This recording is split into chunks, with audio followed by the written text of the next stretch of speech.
Canada is quiet under a winter sky. Long roads cut through frozen fields. City lights glow behind glass.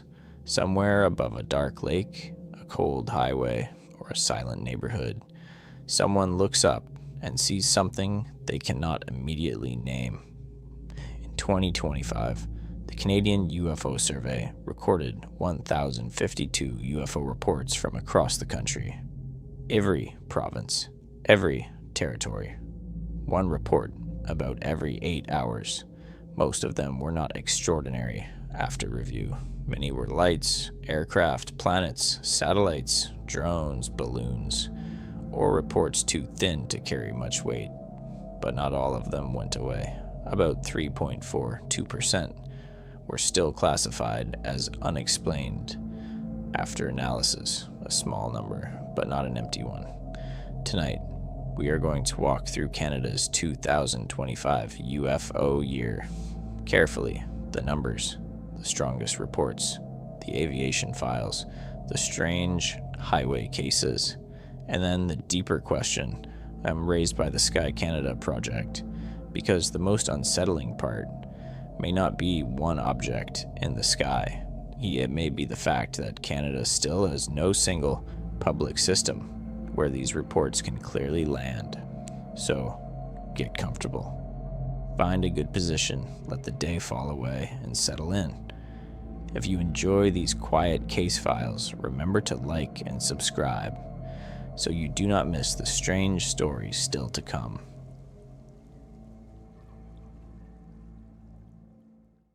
Chapter 1. The year the reports returned. In March of 2026, another file opened in Canada. It did not open with sirens.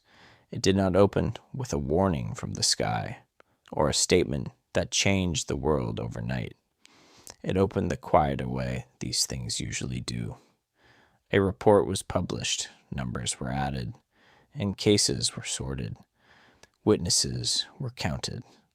Lights, shapes, times, places, and short-written accounts were placed into a national record that has been growing for more than 3 decades. The report was the 2025 Canadian UFO Survey. It was produced by Ufology Research in Manitoba and compiled by Chris Rutkowski, Jeff Dittman, and Leanne Sallenbach.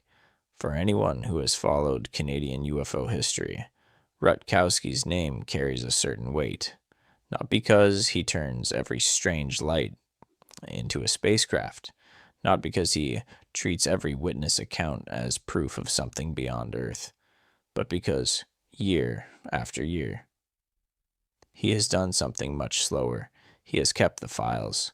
Since 1989, the Canadian UFO Survey has gathered reports from across the country. Some came through official channels. Some came through private UFO organizations. Some came through media reports, direct witness submissions, social media posts, and scattered local records. Taken together, the survey has now cataloged more than 26,000 Canadian UFO reports across 36 years. That does not mean 26,000 alien craft. It means 26,000 moments when someone looked up, saw something they could not name, and left behind a record of it. That difference matters. In 2025, the number was 1,052. 1,052 UFO reports were recorded in Canada in a single year. That was the highest national total since 2020. Spread across the year, it works out to roughly one reported UFO sighting about every 8 hours, somewhere in the country, every 8 hours, somewhere over a frozen road, a city balcony, a lake, a farm, a highway, an aircraft route, or a quiet backyard. Someone saw something and decided it was strange enough to report. Maybe it was a satellite. Maybe it was a drone. Maybe it was a planet seen through thin cloud.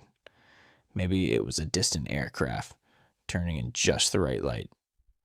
Or maybe, in a small number of cases, it was not so easy. The reports came from every province and every territory. That detail gives the 2025 survey its first real weight. This was not one town caught in a local panic. It was not one province reacting to a single news story. It was not one cluster around a military base, or one bright object seen by hundreds of people in the same place. It was national, from British Columbia to Newfoundland and Labrador, from Ontario and Quebec to the prairies, from the Atlantic coast to the north. The reports spread across the map. Some were short, some were vague, some were only lights in the dark, some were much more specific. But together, they formed a picture of a country still watching the sky, still unsure of what belongs there, and still without one clean way to handle the reports that come in. The word UFO is easy to misunderstand. It carries decades of film posters, late-night radio shows, silver discs, alien faces, and whispered government secrets. But in the careful language of the survey, UFO is first only an unidentified flying object. It is something reported by a witness that has not yet been identified. That is all. The word does not prove origin. It does not prove intent. It does not prove visitors, pilots, technology, or life from somewhere else. It marks a gap between what was seen and what could be explained from the information available. Most of the time, that gap closes. A bright light becomes Venus. A moving point becomes a satellite. A strange formation becomes aircraft. A glowing streak becomes a meteor. A slow object becomes a balloon. A cluster of lights becomes drones, lanterns, reflections, or some ordinary thing made strange by distance and darkness. The Canadian UFO Survey has never claimed that every report is extraordinary. In fact, the value of the survey comes partly from the opposite. It sorts, it narrows, it places each account into a wider pattern so that the ordinary reports do not drown out the few that remain more difficult.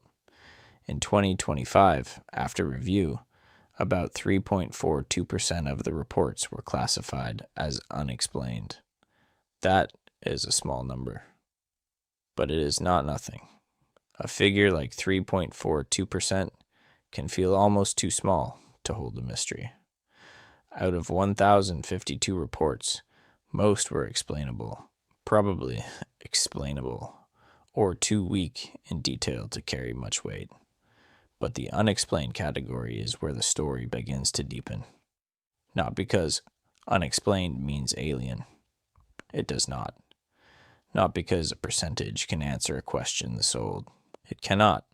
It matters because those cases remained after the easier answers had been set aside. That is the tone this story asks for. Careful, but not closed. Open, but not careless. The 2025 survey gives us 3 layers to walk through. The first is the data itself, the numbers, the shapes, the colors, the months when reports rose and fell, the lengths of sightings, the categories that show what most people were really seeing when they used the word UFO. The second layer is the small set of standout reports. Not all of them are complete. Some are only brief summaries. Some have no names attached. Some have no footage, no radar confirmation, no full investigation in public view. But a few carry details that make them harder to file away as just another light in the sky. A cylinder at 39,000 feet over northern Alberta. An unlit mechanical object reported near Vancouver. A domed silver disc only 20 feet above a winter highway in Saskatchewan. These are not proof of anything final, but they are the kinds of reports that ask for better records, better follow-up, and a system strong enough to hold them before the details go cold. The third layer is the Canadian government's own response. through the Sky Canada project. That project was not built to prove extraterrestrial life. It was not built to collect first-hand UFO reports from the public. It was not a secret announcement that visitors are here. Its question was quieter and maybe more important. What happens to these reports after they are made? That is where the unease begins to change shape, because the deeper mystery of Canada's 2025 UFO year is not only that people saw things they could not identify. People have always seen strange things in the sky. The deeper issue is that the reports often have nowhere clear to go. While a pilot may report to air traffic control, a civilian may contact a UFO group, a witness may post online, a case may move through Transport Canada, a local police force, a federal department, a private database, or no real system at all. Some reports touch aviation safety, some touch public safety, some touch national security. Many touch nothing official enough to trigger a response. So the files scatter. 1,000 reports can exist, and still the country may not have one clear public door for the next witness to open. That is why the 2025 Canadian UFO Survey matters beyond the usual debate between skeptics and believers. It does not ask the listener to believe every account. It does not ask anyone to treat a distant white light as a craft from another world. It asks something more grounded. If people keep reporting things in Canadian skies, who is responsible for listening? And if a small number of those reports remain unexplained, after review, what kind of system should be ready for them? The answer does not come in the first chapter. It cannot. The first chapter only opens the file and lets the scale become clear. Since 1989, more than 26,000 reports have been gathered.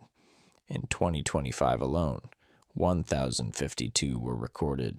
Every province, every territory, one report about every 8 hours. Most ordinary, some unclear. A few still strange enough to resist the simple answer. That is where the real work begins.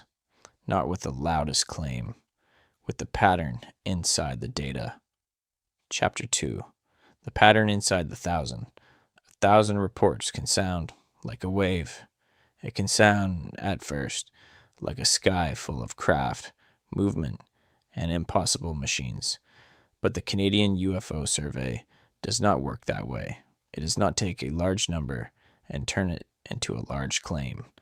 It breaks the number apart. It looks at what people said they saw, how they described it, when they saw it, how long it lasted, and whether the details point toward something rare or something much more familiar. That is where the 2025 total begins to change shape. The first thing to remember is simple. A UFO report is not a report of an alien vehicle. It is a report of something unidentified by the witness, and sometimes still unidentified after review. That may sound like a small distinction, but it is the line that keeps the entire subject honest. Someone can see a light and not know what it is. That does not mean the light had no ordinary cause. In 2025, the largest category of Canadian reports was nocturnal lights. These are sightings of lights in the night sky, often without a clear structure attached to them. Not a body, not a surface, not a wing, not a sound, just a light, or several lights, seen from the ground and described from a distance.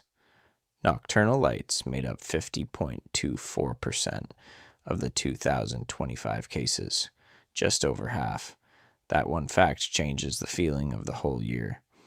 It means that many of the reports were not close encounters.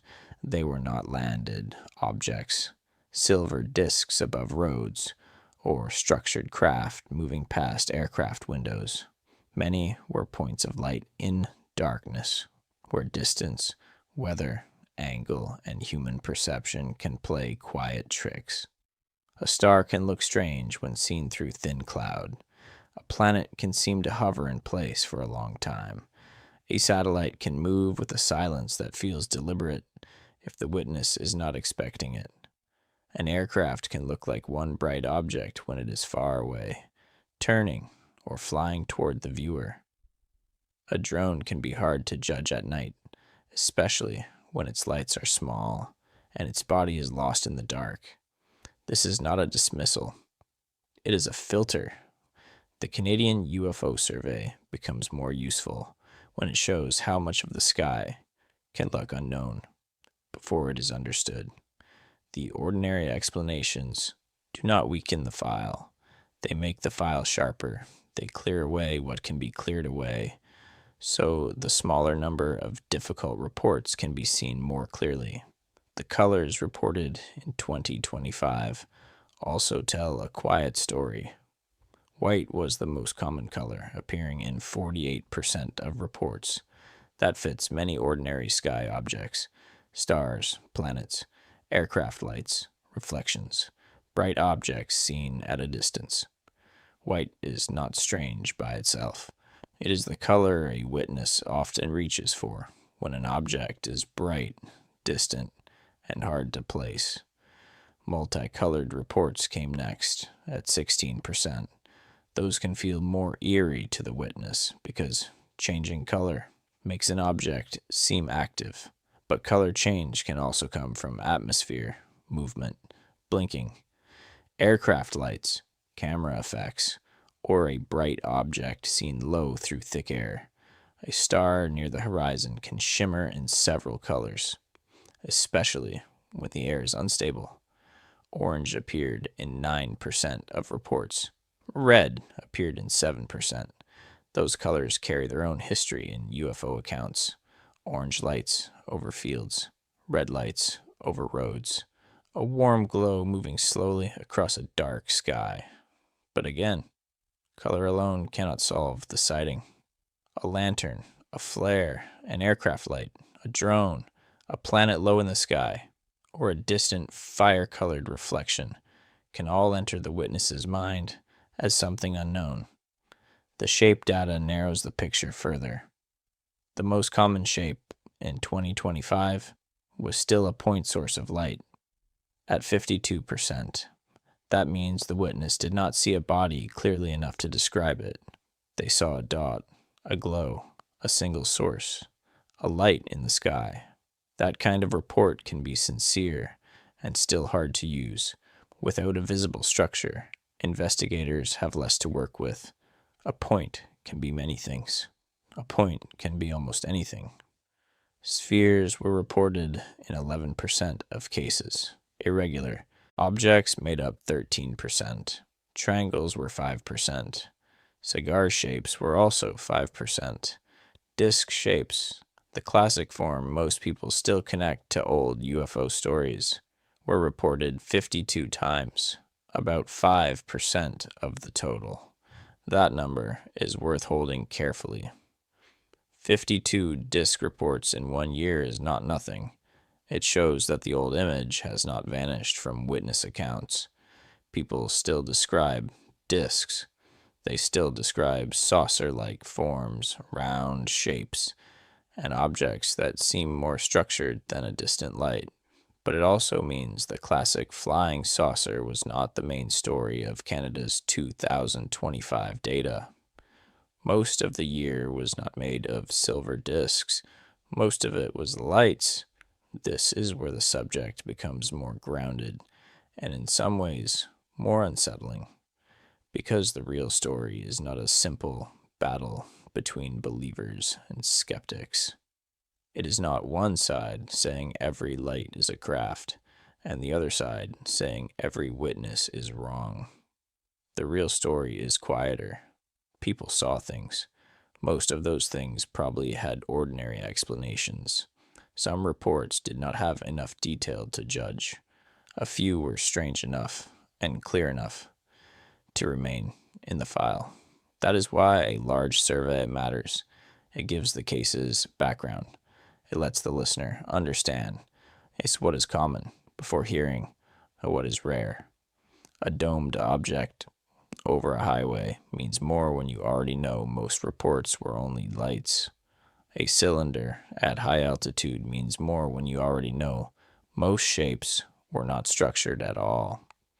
A mechanical object without lights means more when you understand that many ordinary reports are simply points in the dark. The Canadian UFO Survey isn't trying to make every report equal, it is doing the opposite. It separates the vague from the detailed, the common from the unusual, the likely from the stubborn.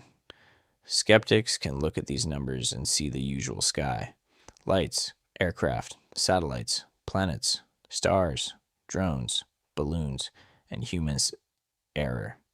They are right to begin there. Any serious look at UFO reports has to begin with the ordinary sky, because the ordinary sky is full of things people misread every night. Believers can look at the same numbers and point to what remains after that. The cases that were not just points of light. The cases with lower altitude, clearer shape, stronger witness context, or better records. They are also right to notice that not every report dissolves under the first simple answer. Both facts can stand at the same time. Most sightings are probably not mysterious. Some still are. That balance is what makes the 2025 file worth hearing slowly. The 1,000 reports are not 1,000 equal doors into the unknown. They are a wide field of noise, light, fear, attention, and honest confusion, with a few darker openings inside it. Chapter 3. The Winter That Did Not Fit. In most years, UFO reports follow the weather, not perfectly, not like a machine, but often enough that the pattern is easy to understand. When the nights are warmer, people stay outside longer. They sit on porches. They walk after sunset. They camp, drive late, stand near lakes, open cottage doors, and look upward without feeling the cold push them back inside. Summer gives the sky more witnesses, so when a yearly UFO survey shows a rise in late summer, that by itself is not strange. It fits the human side of the data. More people are awake, more people are outdoors, more people are watching aircraft, satellites, meteor showers, fireworks, drones, and stars, without always knowing what they are seeing. In 2025, August had the most Canadian UFO reports. The number was 160. That made sense. August is a month of long evenings and open windows, a month when the night can still feel alive. A witness may step outside for air and notice a light moving near the horizon. A family may drive home from a lake and see something hanging above the trees. Someone in a city may look up from a balcony and find a bright point that does not seem to move like a plane. August belongs naturally to a sky-watching year, but January was different. January 2025 came second with 135 reports. That is the part that gives the data its colder feeling. Not because January was the highest month. It was not. August led the year, but January came close enough to stand out, especially in a country where winter changes the way people live under the sky. In January, the dark comes early. Roads harden. Fields flatten under snow. Windshields fog. Breath turns white. Many people spend less time outside, unless they have a reason. A light seen in January is not always seen by someone wandering slowly beneath a warm sky. It may be seen through glass, from a driveway, from a quiet road, from a work site, from a frozen yard, or during the long, dark hours when the world feels emptied out, in the coldest dark. That is why the January number matters. It does not prove the objects were extraordinary. It does not turn winter lights into unknown craft. But it tells us something about attention. It tells us that at the start of 2025, enough people were looking up and enough people were uneasy about what they saw, that the month nearly matched the busiest period of the year. The survey suggested one likely reason. The January activity may have been connected to the broader North American drone wave that began in late 2024. That wave had changed the mood around the sky. Across parts of North America, people were already talking about drones, lights, aircraft, and things moving at night in ways they did not fully understand. News stories had made the subject feel close. Social media had made it feel constant. Even ordinary lights became easier to notice when people had already been told the sky might be active. A person who would have ignored a moving point in October might stop and watch it in January. A person who once would have said, probably a plane, might now wonder if it was part of something wider. That is how a wave changes the witness before it changes the sky. Public attention matters in UFO reporting. This is one of the quiet truths behind every yearly survey. Sightings are not only shaped by what is overhead, they are shaped by what people have been told to notice. A bright planet is still a bright planet. A satellite is still a satellite. A drone is still a drone. But after a season of reports, the same object can feel less unextraordinary to the person seeing it. The witness brings a question to the sky, and once the question is there, the sky answers differently. This does not mean the January reports were false. It means they lived inside a larger moment. The 2024 drone wave may have made Canadians more alert to lights and moving objects. It may have made them more likely to report things they might once have forgotten. It may also have meant that some genuinely unusual reports were mixed into a wider field of fear, attention, and misidentified technology. That is the difficulty. A spike in reports can come from more objects. It can also come from more eyes. Usually, it comes from both in some measure. New drones enter the air. More satellites cross the sky. Aircraft routes continue. Weather shifts. News spreads. People look up. Then the records grow. January 2025 sits inside that tangled space. Not proof, not nothing. The late summer peak and the winter rise show two different sides of the same file. August is the normal human pattern. The month when the country is more awake beneath the stars. January is the stranger one. The month when cold, darkness, and recent drone fears may have pulled people toward the sky in a way they would not have done before. A careful survey does not need to choose one simple meaning. It can hold the pattern without forcing it. August had 160 reports. January had 135. The year showed activity in late summer and in winter, not only in the easy outdoor months where reports often gather. That fact does not say what the objects were. It says when people notice them. There is a difference between a mystery in the sky and a mystery in attention. The first asks what was up there. The second asks why so many people were looking at once. In 2025, Canada had both questions moving together. The old question of strange lights and the newer question of a public already primed by drones, warnings, rumors, and the uneasy sense that ordinary airspace was no longer quite ordinary. Picture a highway in January without needing to place any witness inside it.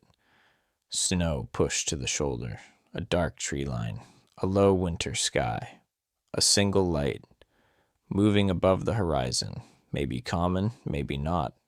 The scene itself does not answer the case, but it shows why winter sightings feel different. There is less noise around them, less warmth, less casual looking. The cold makes the act of watching feel more deliberate. That is why the winter reports linger. Timing alone cannot solve a UFO case. A date cannot identify a light.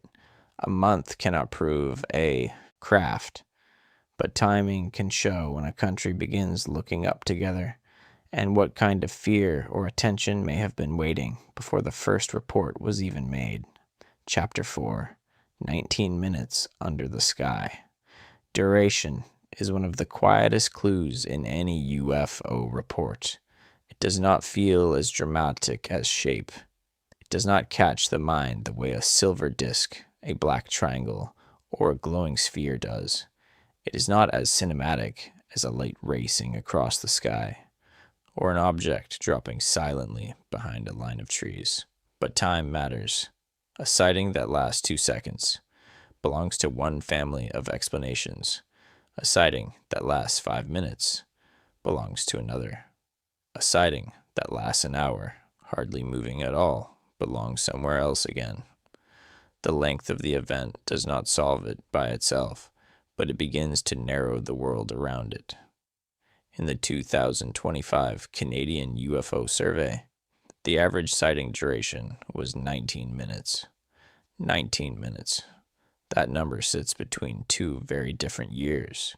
In 2024, the average duration had been 36 minutes.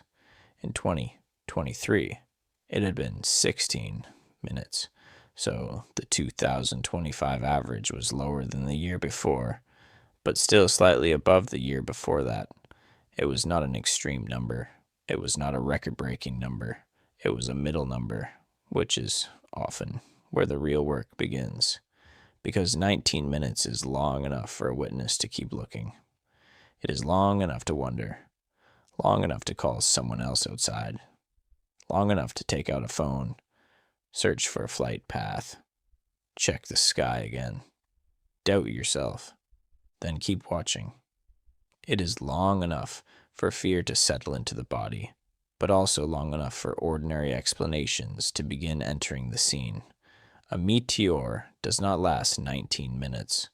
A bolide, which is a bright meteor that flares as it enters the atmosphere, can be startling. It can light the sky.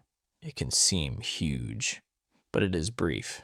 Seconds, usually. A flash, a streak, a sudden burn, and then darkness. Aircraft can last longer, especially if they are moving toward or away from the witness, or if their lights are hard to judge. Satellites can drift across a wide part of the sky. Drones can hover, pause, move, and return. Balloons can hang in the air and shift slowly with wind. Stars and planets can seem fixed for a very long time if the witness does not realize what they are seeing. This is why duration is not only a clock, it is a filter. Short sightings often point toward quick events, meteors, reflections, aircraft lights appearing suddenly from behind cloud, or something seen only for a moment before the witness lost it. Longer sightings can sound stranger at first because the witness had more time to look. But a long sighting can also be more ordinary than a short one.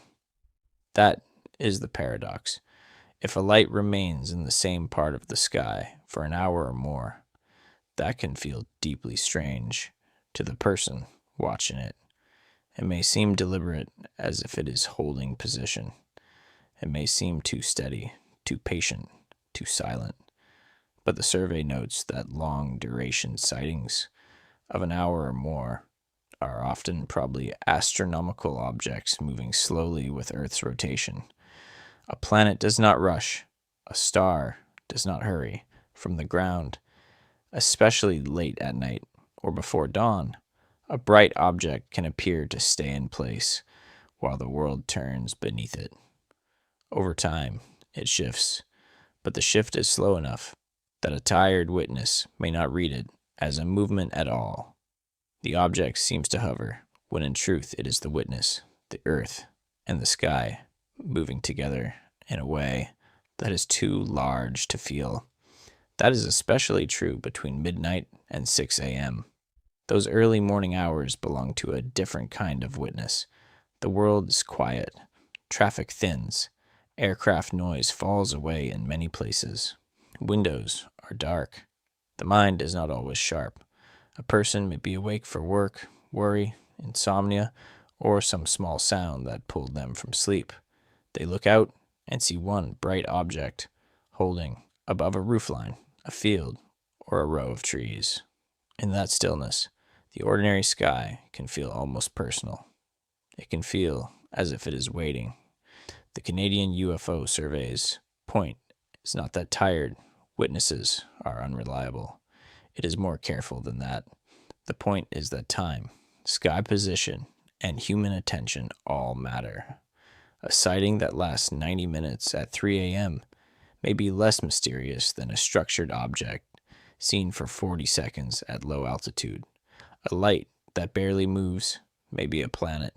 A thing that crosses the road 20 feet above the ground asks a different kind of question. That difference is important for the whole 2025 file. The average case is not where the mystery lives most strongly. The average case is the place where investigators begin sorting. How long did it last? Did it move? Did it change direction? Was there sound? Was there structure? Was it near an airport? Was it near a known satellite path? Was the witness looking east before sunrise or west after sunset?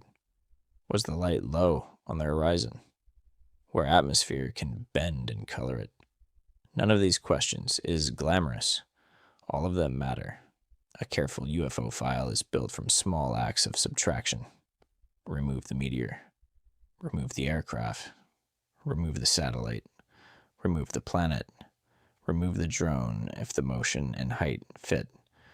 Remove the balloon if wind and timing fit.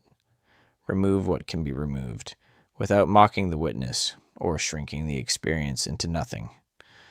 Then look again. What remains? That is where the 2025 data becomes more useful. A 19-minute average tells us that many people watched long enough to be unsettled. It also tells us that many reports likely involved slow sky objects, objects that may not have been close, solid, or strange in the way they first appeared. The number pulls in both directions. It gives the witness time to observe, and it gives investigators more room to test ordinary explanations. Skeptics can point to the long duration pattern and say many of these sightings were probably planets, stars, or other known objects moving slowly with the turning Earth. That is a strong point. The survey itself supports it, especially for reports lasting an hour or more in the deep night and early morning. But that does not empty the file.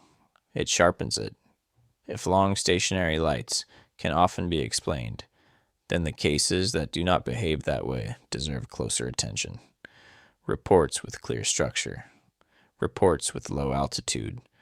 Reports from aviation systems. Reports where the object did not simply sit in the sky, but moved in a way that seemed controlled, close, and/or mechanical. Reports where the witness did not just see a point, but a form. Duration filters the noise. It does not kill the mystery. That is the careful path through a subject like this. Believe the witness enough to take the report seriously. Doubt the first impression enough to test it. Keep the numbers sharp. Keep the language plain. Let the ordinary explanations do their work, and do not be afraid when they explain most of what was seen. Because the goal is not to protect the mystery from answers. The goal is to find the few cases that survive them. In 2025, the average sighting lasted 19 minutes, not 47. Not some exaggerated length built for drama. 19 minutes under the sky, long enough for fear to grow, long enough for doubt to grow beside it, long enough for a witness to stand in the dark and ask the oldest question in the file. What am I looking at? Chapter 5. The high-quality unknowns. Not every UFO report carries the same weight. That is one of the first things a careful survey has to accept. A short message on social media is not the same as a detailed written account. A vague light seen for a few seconds is not the same as a structured object seen by several witnesses. A report with no time, no direction, and no setting cannot be handled the same way as a report with a precise location, a clear shape, a known duration, and a witness who can be interviewed afterward. The sky may be strange. The record must be stricter. This is why the Canadian UFO Survey uses filters. It does not only count reports, it tries to weigh them. It asks how unusual the sighting appears, and it asks how strong the report is. Those are not the same thing. A story can be very strange and still weak as evidence. A story can be well reported and still turn out to be ordinary. The difficult cases sit where those two lines cross. One of the survey's tools is called strangeness. In plain words, strangeness is a rating of how unusual the reported event seems. A single white light moving slowly across the night sky may not rate very high because many ordinary things can look that way. A close object with a clear shape, strange motion, no sound, and no easy match may rate higher. In 2025, the average strangeness rating was 3.7.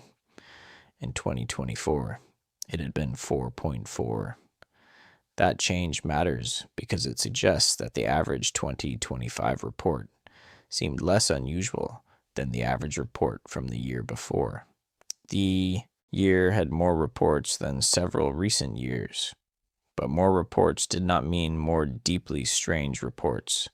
The number rose while the average oddness of the cases went down. That is a sober detail. It keeps the file from becoming larger than it is. A rise in UFO reports can come from many causes. More public attention, more drones, more satellites, more people watching the sky, more people reporting what they might once have ignored. A year can be busy without being more mysterious in every case. The survey's own numbers point in that direction. Most of the 2025 reports were not the kind of cases that force the listener to stop breathing for a moment. Many were lights, many were distant. Many lacked enough detail to push them beyond common explanations. If the average strangeness rating was 3.7, then the center of the file was not filled with impossible machines. It was filled with uncertainty. But uncertainty has layers. That is where reliability comes in.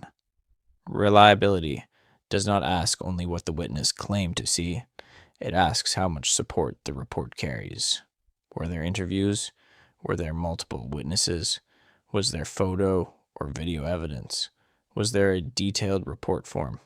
Was the date clear? Was the time clear? Could the direction and duration be checked? Did investigators have enough information to test ordinary explanations? A strange claim without strong reporting can leave almost nothing to hold. A plain report with careful details can be more useful than a dramatic one with none. In the survey material, an average reliability value of 4.28 was listed in the report section for 2024, and the wider discussion around reliability gives a warning that applies strongly to this subject. Most cases are minimally investigated. Many arrive as emails, online forms, posts, short notes, or secondhand accounts. Some may be sincere, but sincerity is not the same as evidence. Some may describe real events, but the public record may still be too thin to carry the full weight of the claim. That is not a reason to mock the witness. It is a reason to be careful. A person may truly see something that shakes them. They may describe it as best they can. They may report the time, the color, the movement, and the feeling of the moment.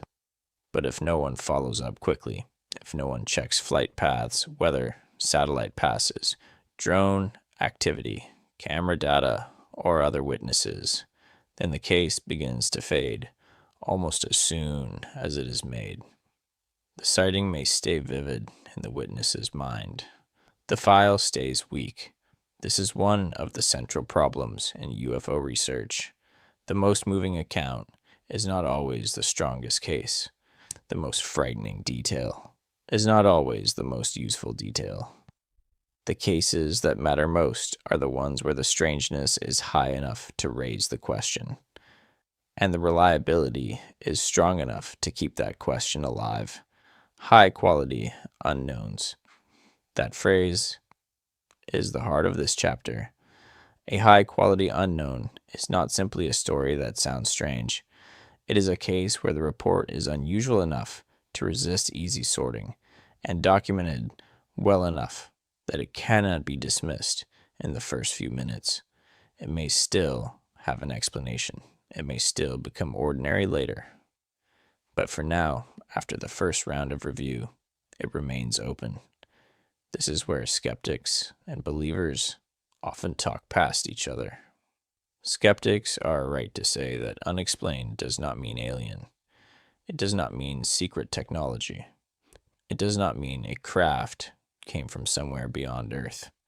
It may only mean that the available information is not enough to identify the object. A case can be unexplained because it was poorly observed, poorly recorded, or never followed up. Unknown is not a destination, and sometimes it is only a label placed on missing data. Unknown is not proof. But believers are also right to notice something else. A small number of cases do remain after the easy answers are tried. Not every sighting is a planet. Not every object is a drone. Not every report can be dismissed because many others are weak. If a case has a clear shape, a defined time, a strong witness setting, a close range, or a formal reporting path, then it deserves more care than a blurry light with no context. The hard part is holding both thoughts at once. Unexplained does not prove visitation. Unexplained still matters. The Canadian UFO Survey itself warns against turning unknown cases into claims of extraterrestrial intervention. That warning is not a weakness in the survey. It is one of its strengths. A file that admits its limits is more useful than a file that pretends every gap is an answer. Each unknown case may still have a conventional explanation after further investigation. It may be a balloon, it may be a drone, it may be a star, a camera effect, a reflection, a military aircraft, or something else that simply was not identified in time. But the fact that a case may later be explained does not mean the report should be thrown away before the work is done. The honest power of the 2025 file is not certainty, it is sorting. It is the patient act of saying, this was likely ordinary, this was too weak to judge, this may deserve more follow-up, and this one for now remains unknown. That kind of work is not dramatic, it is necessary. Without it, the subject becomes only noise. Every light becomes a spaceship for one side, and every witness becomes mistaken for the other.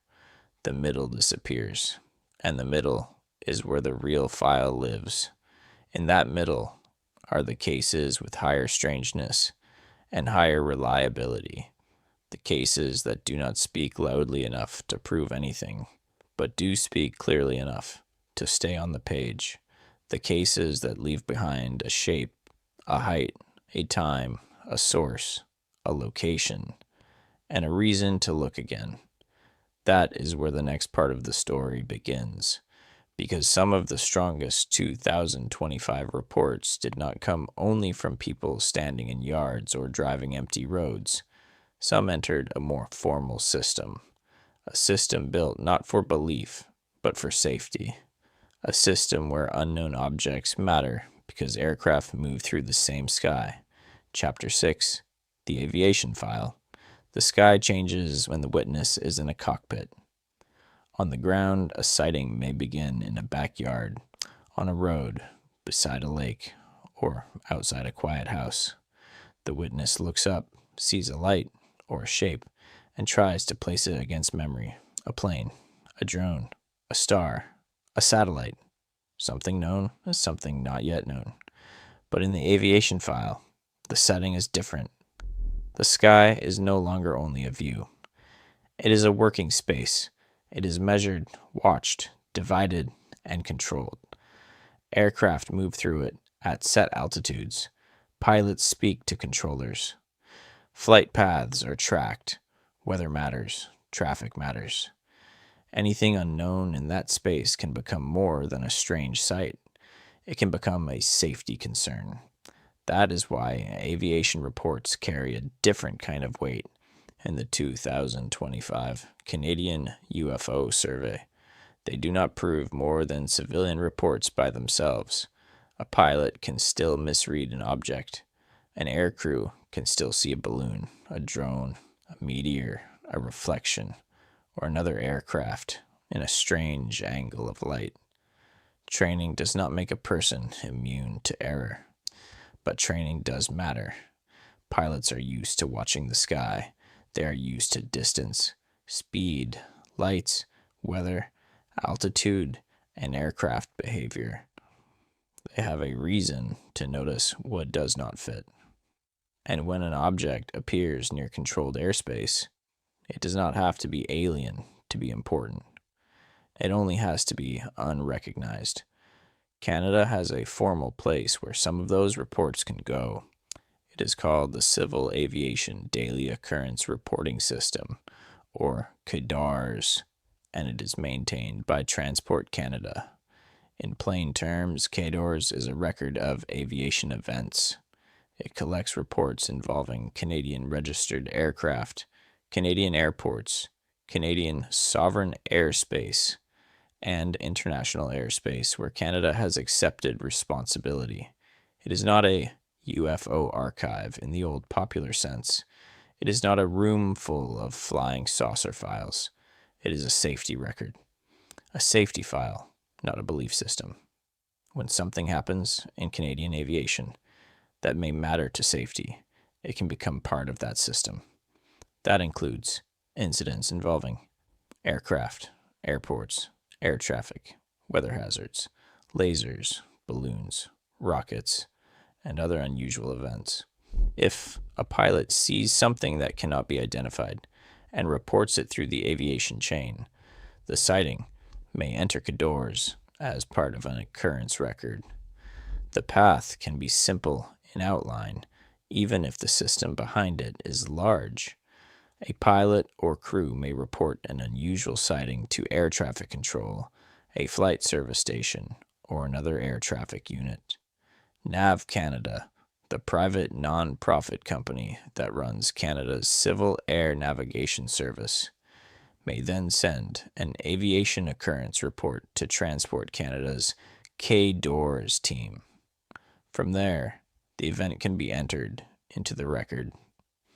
NAV Canada provides about 80% of the aviation occurrence information in each CADARS record. That does not mean NAV Canada decides what the object was. It means the aviation system passes along what was reported through the channels built to handle air safety events, and in that chain, the label matters less than the possible risk.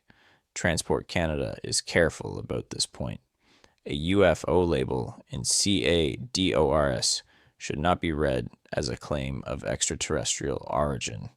The word can cover many things: drones, balloons, meteors, weather phenomena, birds, ordinary aircraft, misidentified objects, things that were unknown at the time, but not beyond ordinary explanation.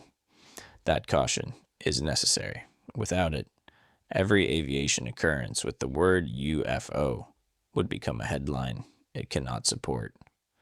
A safety database would be treated like a disclosure document. A pilot's report of an unknown object would be turned into a claim about visitors from somewhere else.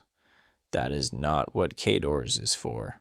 The relevant categories show the same careful approach. KDORS records can include event categories such as weather balloon, meteor, rocket, UFO, and intelligence sighting, laser interference, and other operational incidences. The language is broad because aviation safety is broad. A balloon matters if it is where aircraft fly. A laser matters if it strikes a cockpit. A drone matters if it enters the wrong airspace. A meteor matters if it is reported as something that startled pilots or controllers. The object does not need to be mysterious forever. It only needs to matter in the moment. This is where the aviation file connects to the larger Canadian problem. A civilian witness may see something strange, file a report with a private group, and never know whether anyone checks the sky around them. But a pilot's report can touch a formal safety system. It may not lead to a full investigation. It may not end with a public answer, but it has a route, a channel, a place to land. Sky Canada noted that Canadian authorities rarely investigate unidentified aerial reports unless they relate to national security, transportation safety, or public safety. That means many strange reports outside those areas may drift into private files or public posts without further action. But aviation is one of the places where an unknown object can cross into an official mandate. If something unknown appears near aircraft, the question becomes practical. Was there a risk? Was there traffic nearby? Was it a drone, balloon, meteor, bird, or other known hazard? Should anyone be warned? Should the event be logged? The mystery becomes secondary to safety. And in some ways, that makes these cases more serious, not less. A pilot does not have to say, "I saw a spacecraft." A pilot may only say, "In effect, I saw something I could not identify, where something unidentified should not have been." That is enough to matter. Skeptics are right to press this point. KDOR's UFO reports may be mundane. Many probably are. The official caution is clear, and it should be respected. An aviation report does not become extraordinary just because it was made from an aircraft or passed through Transport Canada. The sky is full of things that can look odd from a moving cockpit, but the counterpoint is just as clear. Well, if an object is unknown to the witness, unknown in the moment, and present in or near active airspace, then dismissing it too quickly can be careless. A drone at the wrong altitude is a safety issue. A balloon in the wrong place is a safety issue. A dark object without lights is a safety issue. Even a mistake can reveal a gap in reporting, tracking, or public understanding. That is why the 2025 aviation cases stand out. They sit between mystery and procedure. They are not campfire stories. They are not only late-night lights over a field. They enter the record through a system built for aircraft and risk. And even when the available summaries are short, the setting gives the reports a colder edge. In 2025, two of the most striking Canadian UFO Survey entries came from this aviation layer. One appeared high above northern Alberta, near Anup Lake, on a pale morning, when the ground was far below and the airspace belonged to aircraft, moving at cruising altitude. The object was not described as a distant star. It was not filed as a simple light in the dark. It was described as a cylinder-shaped object, and the altitude attached to the report was 39,000 feet. Chapter 7. The cylinder at 39,000 feet. Early morning changes the sky over northern Alberta. Before the day has fully opened, the land below can seem almost endless. Lakes sit dark in the distance. Forests gather in wide, silent blocks. Roads become thin lines. From high altitude, the human world loses its edges. Towns shrink. Fields flatten. The horizon becomes a pale band between the earth and the cold upper air. It was in that kind of morning sky that one of Canada's stronger 2025 aviation reports entered the record. The date was August 7th, 2025. The time was 6:15 a.m. The location was near Unlit Lake, Alberta. The source listed in the Canadian UFO Survey was Transport Canada, and the case was tied to CADORS, the Civil Aviation Daily Occurrence Reporting System. Its identifier was CADORS 2025C4633. That does not make the case proof of anything beyond Earth. It means the report entered a formal aviation occurrence system where unusual events can be logged because the sky is also a place of safety, rules, and risk. The object was described as a cylinder-shaped object, or, in another common way of saying it, a cigar-like form. That shape is old in UFO history, long before modern drones, long before phone cameras, long before the word UAP entered official speech. Witnesses described cigar-shaped objects moving through the sky, sometimes horizontal, sometimes bright, sometimes dark, sometimes appearing without wings, tail, or visible means of support. But in this case, the setting matters more than the history of the shape. The reported altitude was 39,000 feet. 39,000 feet. That number gives the report its force. At that height, the object was not being described from a roadside or a backyard. It was not a light above a neighbor's roof. It was not a glow over a field. It was in the upper part of the sky, where commercial aircraft cruise, where the air is thin, where a normal hobby drone does not belong, and where any unrecognized object becomes harder to ignore. A sighting at that altitude does not become extraordinary by altitude alone. Balloons can reach high levels. Aircraft can be seen in ways that make them seem unfamiliar. A distant object may be judged poorly when scale and distance are uncertain. Even trained observers can misread the sky, especially when an object is brief, far away, or seen at an angle. But the altitude still matters. It moves the report into a different frame. On the ground, a witness might say, "I saw something strange up there." In an aviation setting, the same kind of report carries another question under it. Was something unknown sharing airspace with aircraft? Was it a balloon? Was it another aircraft? Was it a reflection? Was it a reporting error? Or was it something that did not fit any quick category available to the people who handled the file? The public summary does not give us everything. It does not name the airline. It does not name the aircraft type. It does not give the pilot's identity. It does not give cockpit dialogue. It does not give radar confirmation. It does not give footage. It does not allow us to build a scene beyond the facts on the page. That restraint is important. A case like this is easy to overbuild.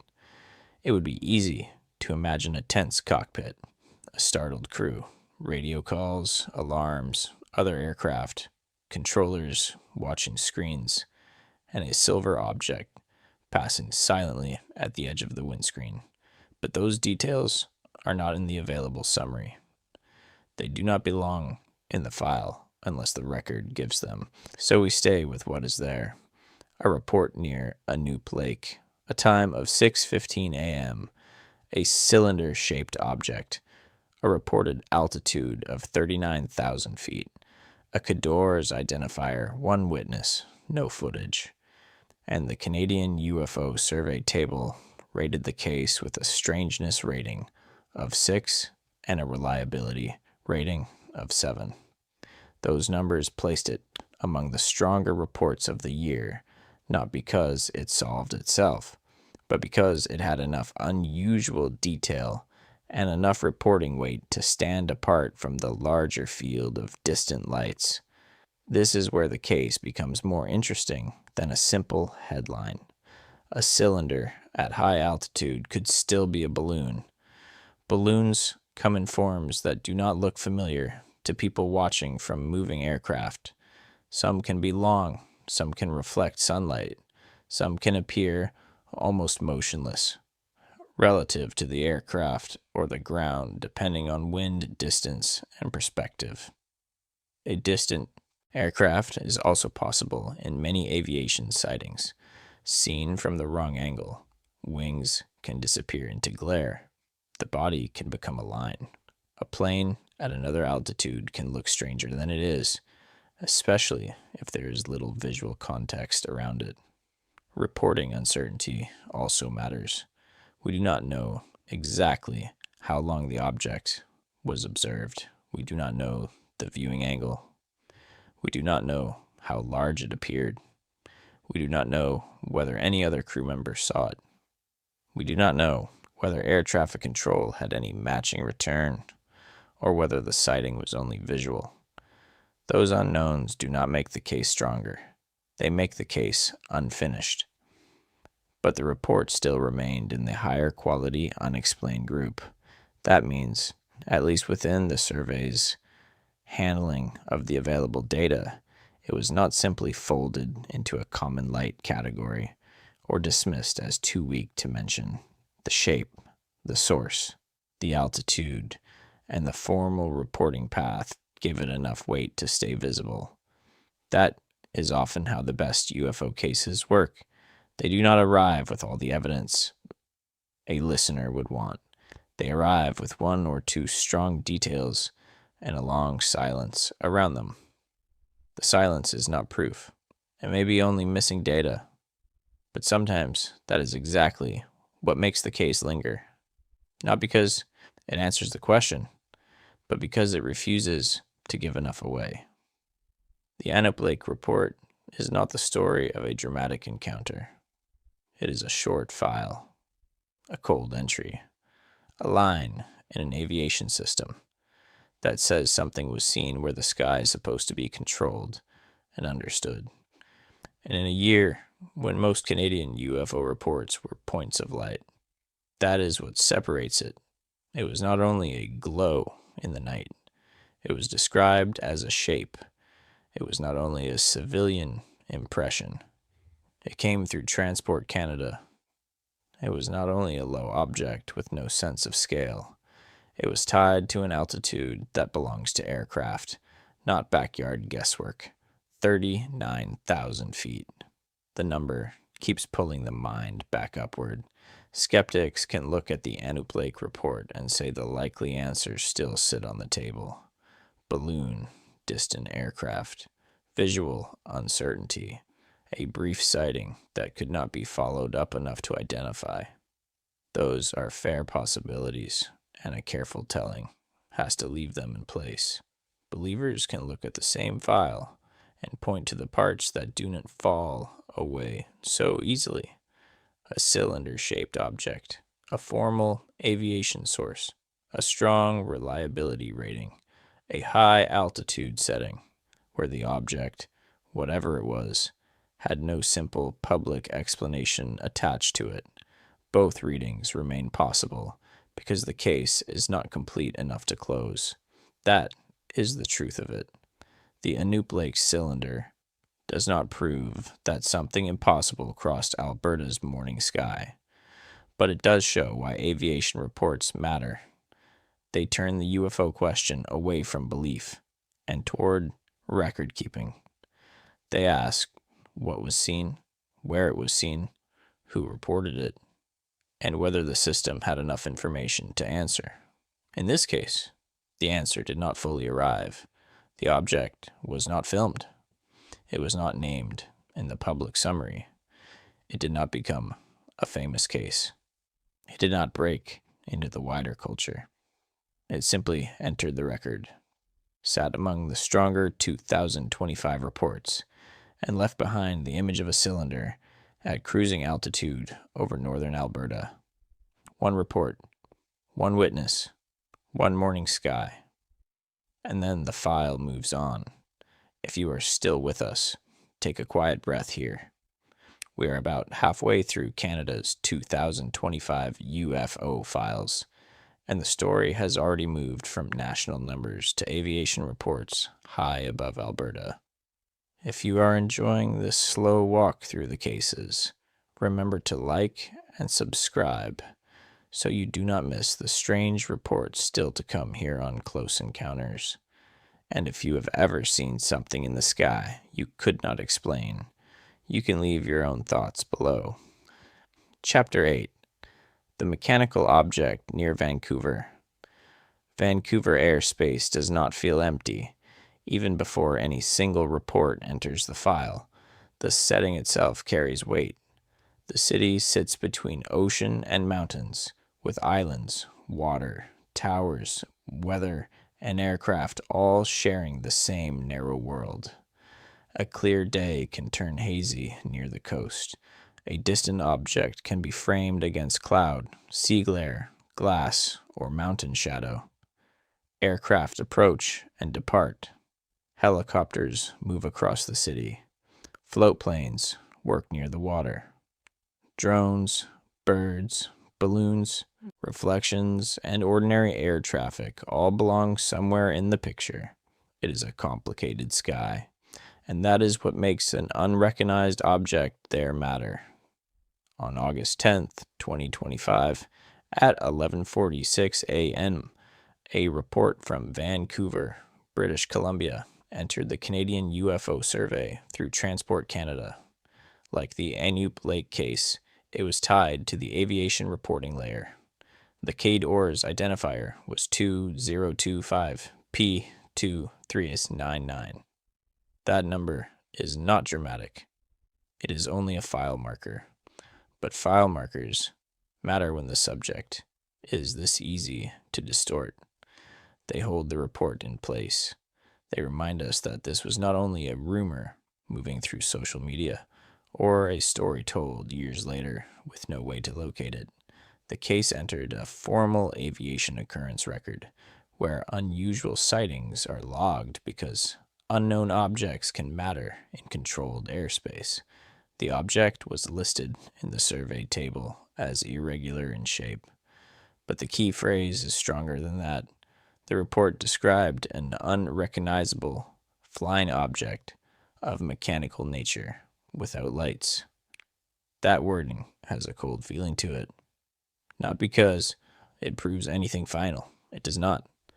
But because it is the kind of phrase that sounds practical rather than poetic. It does not say the object was otherworldly. It does not say it moved in impossible ways. It does not say it was piloted, huge, silent, or close enough to inspect. It says unrecognizable. It says mechanical. It says without lights. No lights. In aviation, lights are not decoration. They are part of safety. They help aircraft see each other. They help pilots, controllers, and people on the ground understand what kind of object is moving through the sky. A light pattern can identify an aircraft's direction, type, or behavior. A lack of lights does not automatically make an object mysterious, but it does make the report more serious if the object appears to be mechanical and airborne. Something unlit in the wrong place is not only strange, it may be unsafe. That is the heart of the Vancouver case. It is not the image of a glowing saucer over a lonely field. It is the idea of an object in a busy airspace that should have been easier to sort. Vancouver is not a remote northern lake where the sky can feel untouched.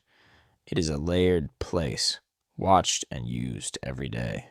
If something mechanical is moving there, the first assumption should be that it can be named: a plane, a helicopter, a drone, a balloon with equipment attached, a bird seen oddly, a reflection or optical mistake, A normal object seen at an abnormal angle, those possibilities stay on the table. A careful telling cannot remove them. The public summary does not give us footage. It does not give us a pilot name. It does not provide a full path of movement, a size estimate, radar data, or a second witness. It does not allow us to say the object was near final approach, or directly over an airport, or dangerously close to a known aircraft. Those details may be tempting, but they are not in the summary given here, so we do not add them. We stay with the record. Vancouver, August 10th, 2025, 11:46 a.m. CADORS 2025P 2399. One witness, no footage, an irregular object, an unrecognizable flying object of mechanical nature without lights. That is enough. Not enough to solve it, enough to keep it from becoming only noise. The Canadian UFO Survey rated this case with a strangeness value of 6 and a reliability value of 7. The same rating pair attached to the Anup Lake report. That places the Vancouver case among the stronger 2025 entries, not because it is complete, but because the report carried a formal source and a description that did not simply collapse into a common nocturnal light case. This was daytime. That matters too. A daylight report removes some explanations and leaves others. It is harder to mistake a bright star in daylight. It is harder to turn a planet into a hovering mystery. But daylight also brings its own problems. Glare can flatten shape. Distance can strip away detail. And a small object can seem larger if no scale is available.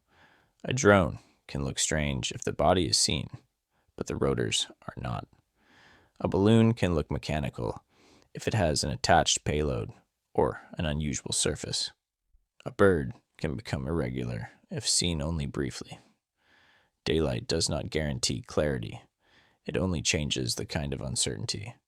The word mechanical is what keeps pulling the case back into view.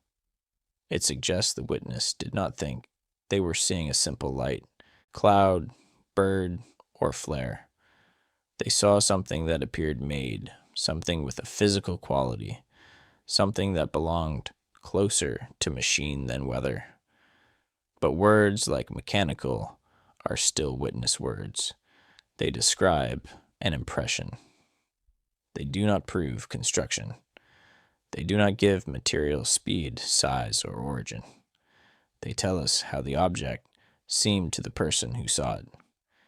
And that is both important and limited. That is the line every case walks. The witness gives the experience. The file gives the frame. The investigator, if there is one, tries to find what the experience and the frame can support. In the Vancouver case, the frame remains narrow. There is no video to examine. There is no public chain of detailed witness interview. In the summary, there is no full reconstruction of the sky. At that moment, the file does not open wide enough to let the listener walk around the object and see it from all sides. Instead, it gives one hard phrase and leaves it there. It's an unrecognizable flying object of mechanical nature without lights.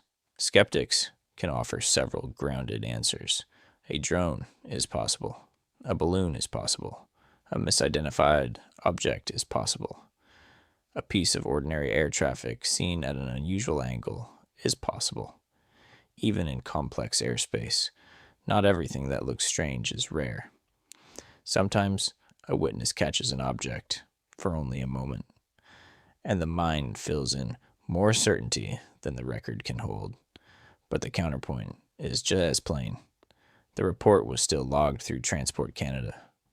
It still entered CADORS. It still carried a description that sounded like a physical object, not a star or a vague glow. It still involved a lack of lights in a region where visibility and identification matter. And within the Canadian UFO Survey's higher quality group, it remained unresolved.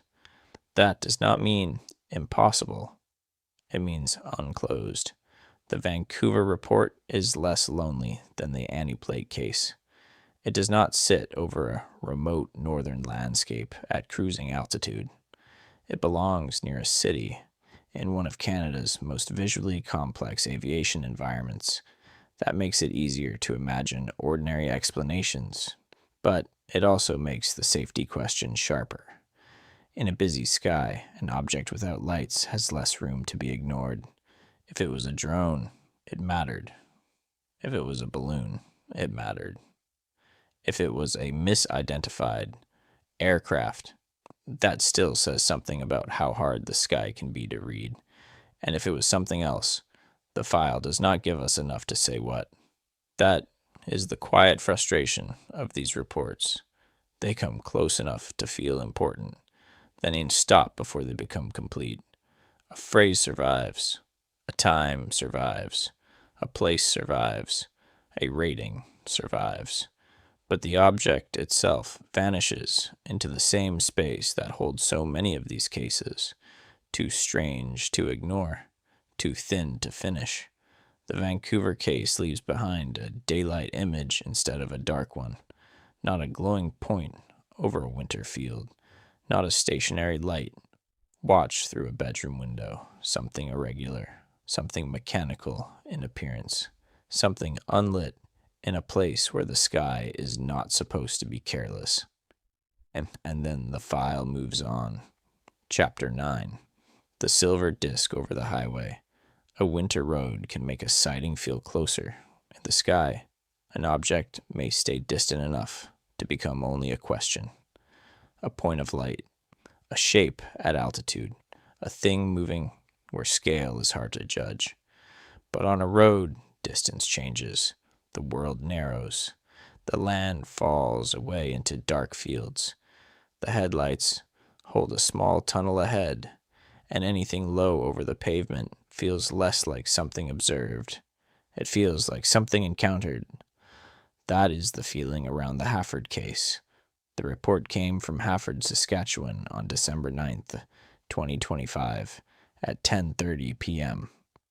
The source listed in the Canadian UFO Survey appendix was MUFON, the Mutual UFO Network. The case was included among the top unexplained sightings of 2025, not as a complete story with every detail filled in, but as one of the entries strong enough to stand apart from the wider field of lights, colors, and distant shapes. The description was simple, and that is part of its force. A domed, silver, disc-shaped object was reported hovering across the highway. The reported altitude was 20 feet off the ground. There were no lights on it, only 20 feet above the road. That height changes everything about how the mind reads the report. Many UFO sightings happen so far away that the easiest witness cannot judge size, shape, or distance with any confidence. A light on the horizon may be miles away. A bright object above a roofline may be much higher than it seems. A plane moving toward the viewer can appear almost still. A star low in the sky can look alive through the air. But a reported object 20 feet above a highway belongs to a much more physical world. 20 feet is lower than many trees, lower than highway lights, lower than the roofline of some buildings, low enough to feel part of the road, not part of the high sky, low enough that a witness would not be describing only remote light, but a form near the ground. The object was not described as a glow. It was described as a disc, a domed silver disc. That shape carries the whole weight of UFO history with it. It is the old shape, the one that entered popular language after the middle of the 20th century and never really left. Flying saucer, disc, dome, smooth silver form, a shape so familiar from culture that it can make a witness report both more striking and harder to handle. Because the first question is obvious. Was the witness describing what was truly there, or reaching for the closest old image the mind already had? That question is fair. It has to be asked. Decades of films, books, documentaries, drawings, and stories have taught people what a UFO is supposed to look like.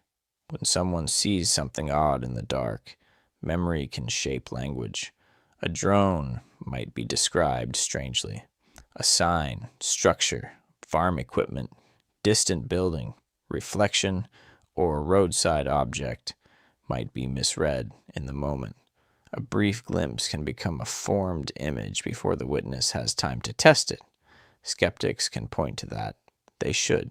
A winter road at night is not a laboratory. Headlights can distort distance. Snow, ice, glass, and darkness can change how surfaces appear. A silver object may catch stray light in a way that makes its edges hard to read.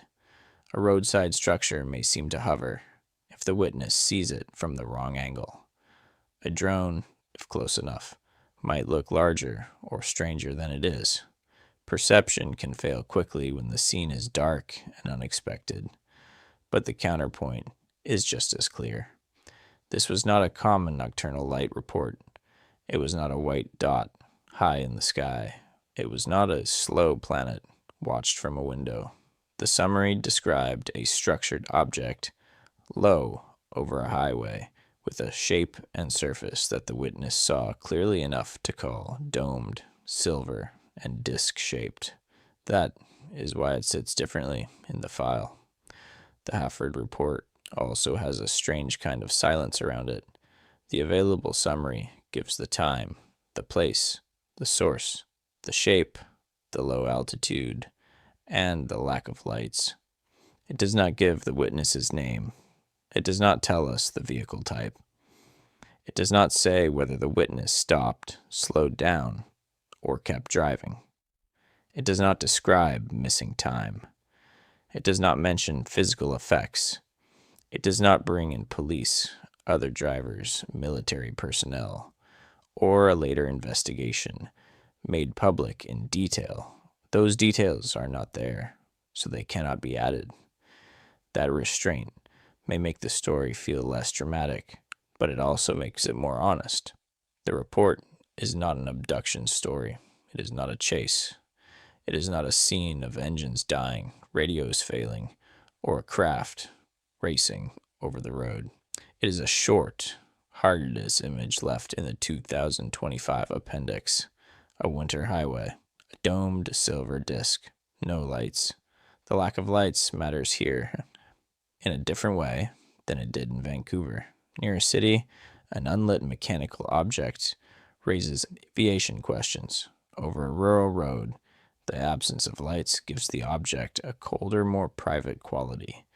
Many things that fly at night carry lights because they must be seen.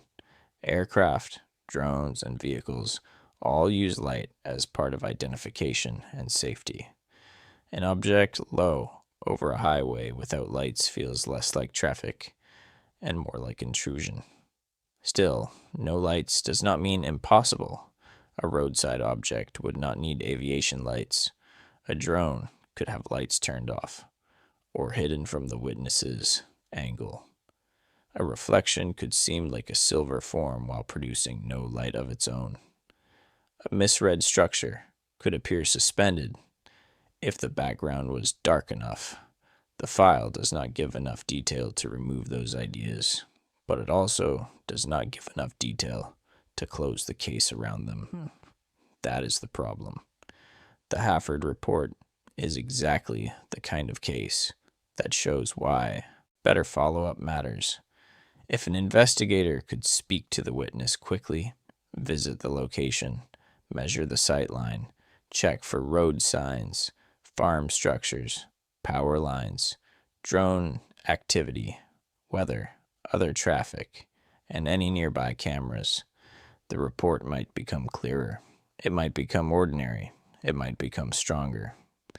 Either outcome would be better than leaving it as a fragment. Fragments haunt because they do not finish. A full investigation can sometimes take the fear out of a report. It can show the witness what they saw and turn a mystery back into a thing of this world. But when a case remains only a striking summary, the image keeps its power because the missing pieces have nowhere to settle.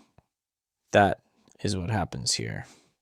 The mind keeps returning to the height, 20 feet, not far above the road, not lost in the stars, not high enough to become only a point in the dark.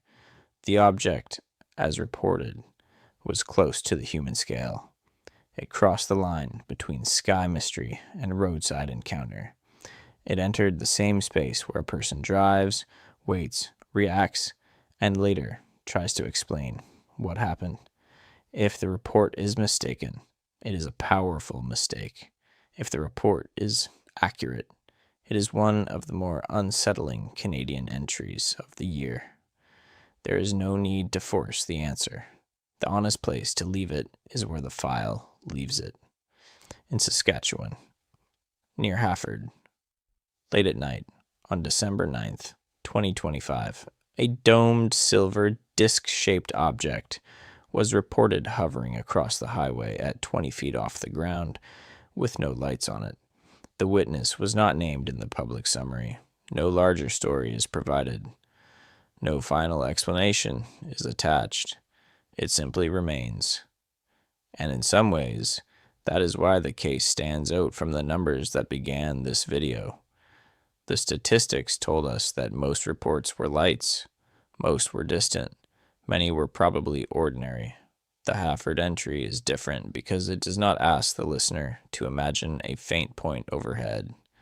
It asks them to imagine the road itself interrupted, a quiet rural highway, a low object, a shape from the oldest part of UFO language.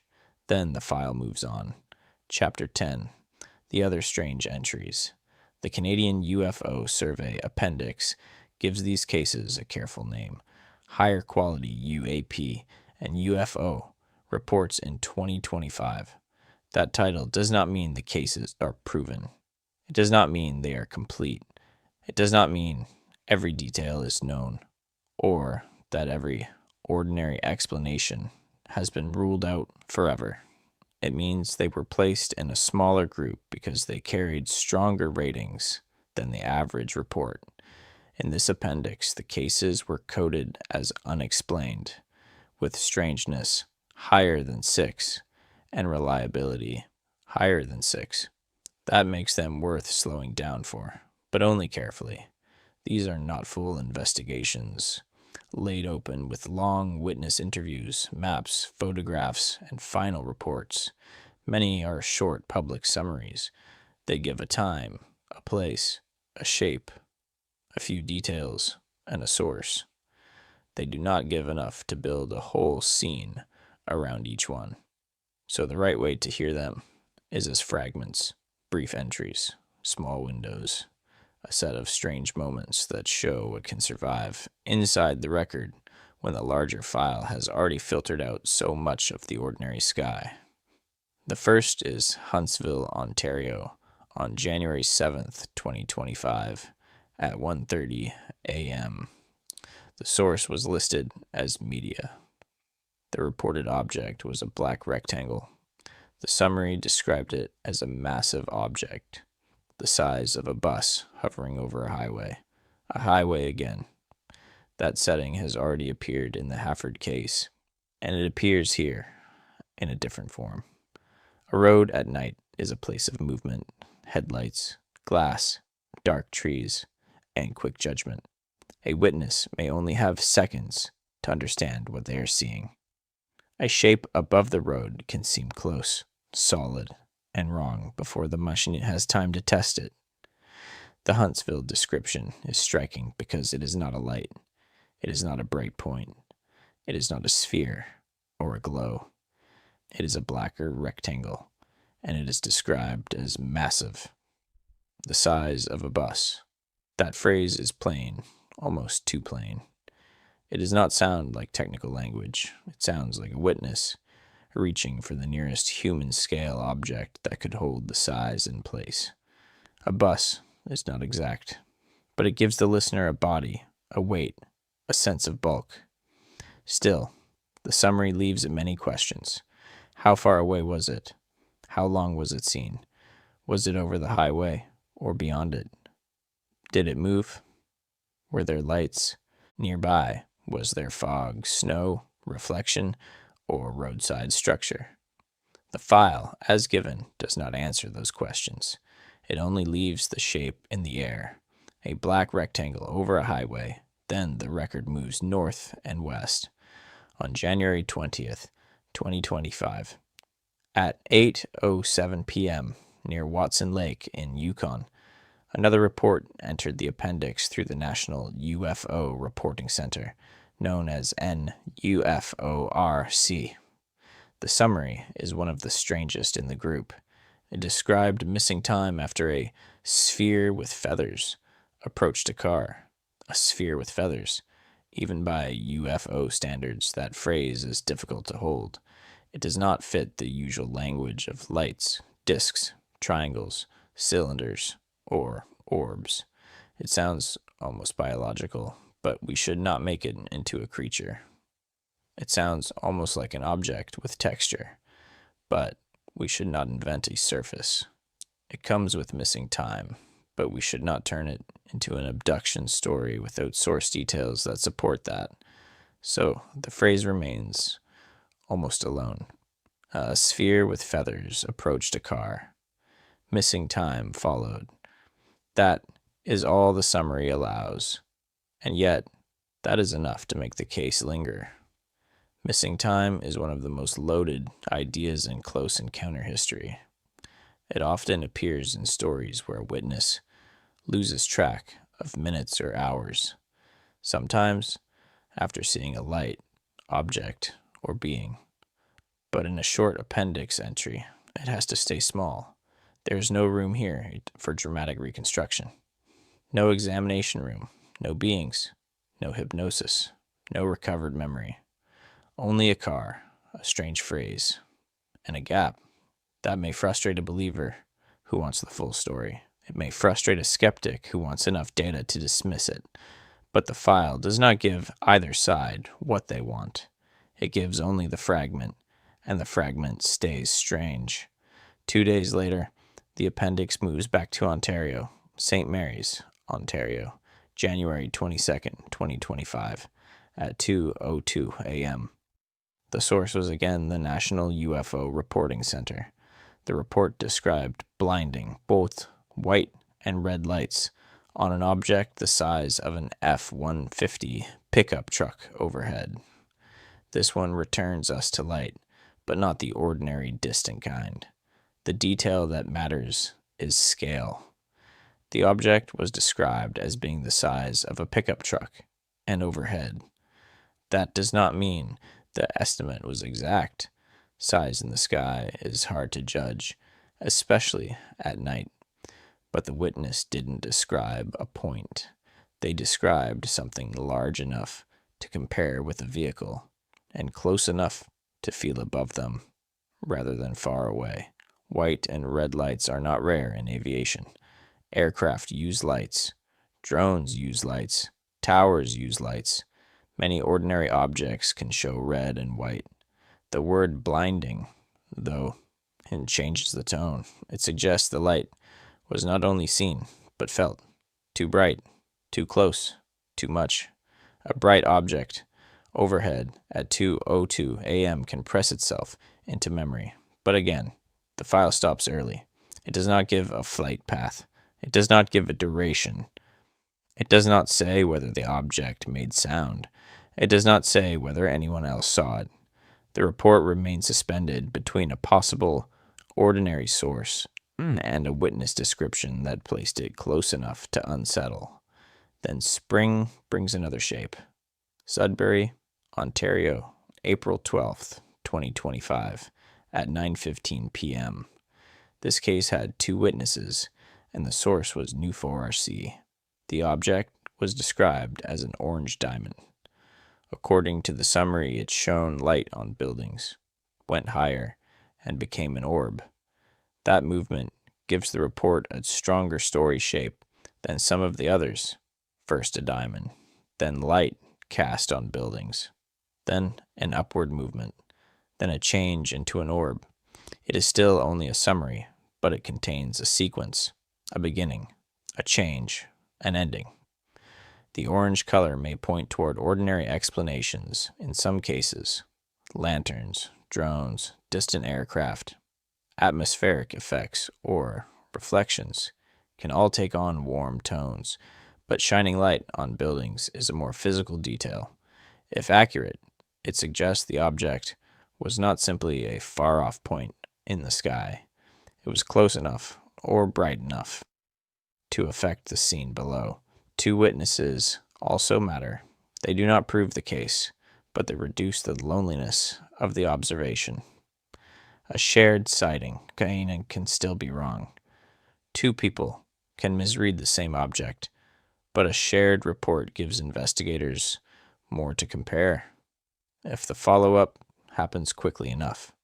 That is always the question. Was there follow-up? Was there time to check the area, the sky, the weather, the traffic, the cameras, the local reports? Or did the case become one more short entry, strange enough to preserve, but not complete enough to finish? The final report in this group takes us to Medicine Hat, Alberta, December 13th, 2025, at 4:15 p.m. The source listed was Enigma. The report described multiple red orbs hovering near a military site, with 3 witnesses. This case is careful ground because the phrase "near a military site" can easily pull the mind toward a stronger claim than the summary allows. It does not mean the military was involved. It does not mean the objects were tracked. It does not mean anyone responded. It does not mean the orbs came from the site, watched the site, or were connected to it. It only says near. Still, the setting matters.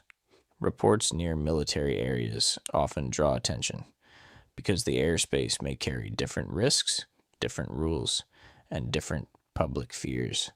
A drone near a military site is not the same kind of concern as a drone over an empty field. A balloon, flare, aircraft, or misidentified light may also be more likely to be noticed and reported if the witness already knows the area has military meaning. The objects were described as multiple red orbs, and there were 3 witnesses. Again, the report sits in the middle. Red lights can have ordinary explanations. Orbs can be a loose word for lights that appear round. Hovering can be a witness impression shaped by distance and lack of reference points. But 3 witnesses and a military-adjacent setting give the report enough weight to remain in the appendix. Taken together, these shorter cases form a pattern without proving one. Highways, cars, buildings, overhead lights, a military-adjacent space, witnesses trying to describe shapes that do not sit cleanly inside common language. A black rectangle, a sphere with feathers, blinding white and red lights, an orange diamond becoming an orb, multiple red orbs hovering near a military site. None of these phrases is proof. Each one could still bend toward an ordinary answer with better data. A structure, a drone, a balloon, a lantern, a reflection, a misjudged aircraft, a fear sharpened by darkness, a phrase chosen too quickly under stress. Skeptics are right to point out that short summaries are not full investigations. They do not give enough to confirm much. They can make a case sound stronger than the underlying record can support. A few words in an appendix can carry more drama than evidence, but that is exactly the point. These are the kinds of cases that suffer when there is no fast, standard way to gather more information. If a strange object is reported near a highway, investigators need the sightline. If missing time is claimed, they need the witness's timeline. If lights are seen over buildings, they need local cameras and other reports. If red orbs hover near a military site, they need air traffic, drone activity, weather, and any official notices that can be checked. Without that, the cases remain fragments, and fragments are easy for both sides to misuse. A believer can turn them into proof they do not yet carry. A skeptic can throw them away because they are incomplete. But a better system would do something quieter and more useful.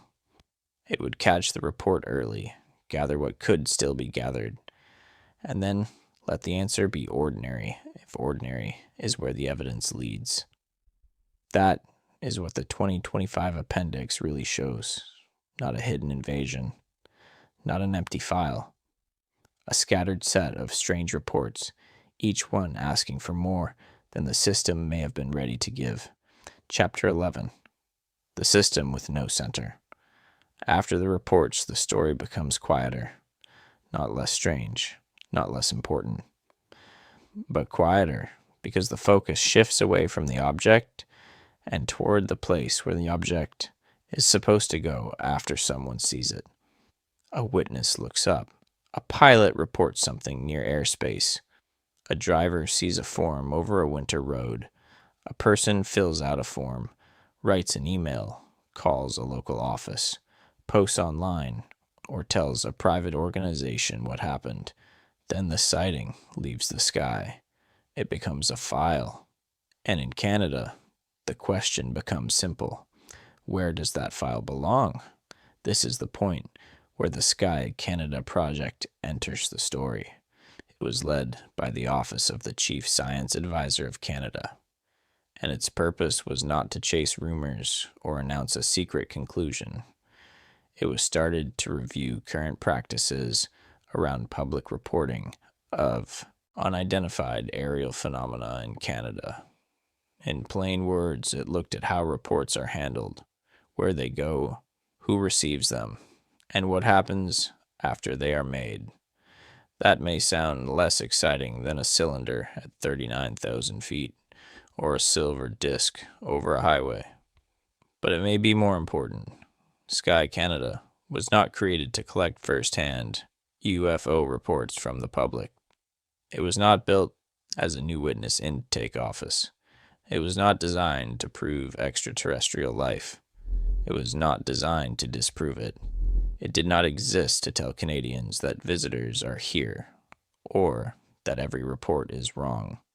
Its question was narrower, and because it was narrower, it was harder to dismiss. Before anyone can argue what unidentified reports mean, a country has to know how it handles them. Before a case can be solved, someone has to receive it.